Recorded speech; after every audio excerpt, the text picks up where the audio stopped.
iQube baby store का GLD complex नज़द Netaji चौक पर शानदार इफ्तिताह अमल में आ चुका है।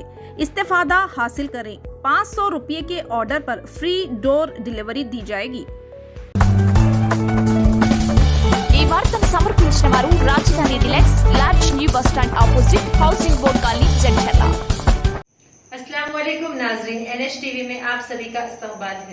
जड़चल्ला बल्दिया के वार्ड नंबर 11 में मुतालिका काउंसलर ज्योति कृष्णा रेड्डी लिखत आंगनवाड़ी टीचर गौसिया आशा वर्कर सुजाता के हमरा घर घर तिरंगा की तकसीम अमल में आई। इस मौके पर मलिक शाकिर, एडवोकेट कृष्णा रेड्डी, शेखन्ना अब्दुल खालिक, ख्वाजा मोइनुद्दीन के अलावा दीगर भी मौजूद थे।